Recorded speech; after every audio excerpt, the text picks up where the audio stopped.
আসসালামু আলাইকুম। আজকে রেসিপি হচ্ছে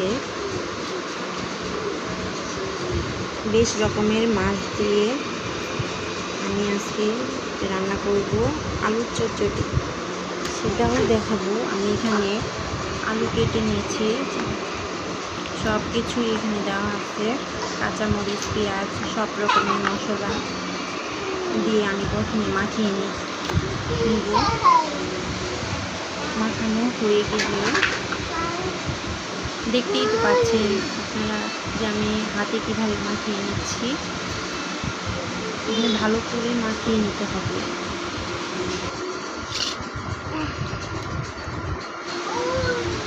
মাখানো হয়ে গেলে আমি এখানে যে সব রকমের মাছের কথা আমি বলেছিলাম সেটা এখানে আমি দিয়ে দিচ্ছি।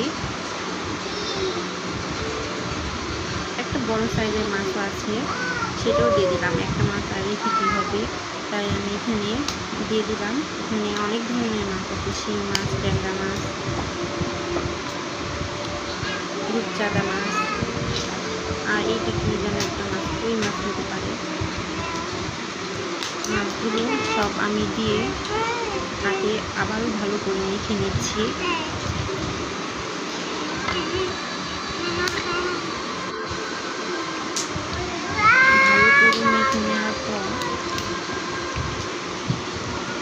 তেলও দেওয়া হয়েছে, আবার বলবেন তেল দেওয়া হয়, লবণ বললাম তো, রান্না করতে যা যা লাগে সব এখানে আমার দেওয়া হয়েছে। মাছও দিলাম, দিয়ে সব একসাথে মিক্স করে নিচ্ছি।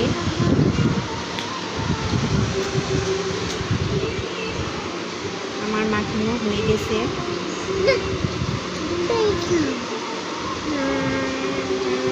এখন আমি কিছুক্ষণ রেস্ট রাখবো, মাখিয়ে রেখে দিয়ে তারপর সামান্য পরিমাণ পানি দিয়ে দেবো। এখানে দেখতেই তো পাচ্ছেন পানি দেওয়া হয়ে গেছে।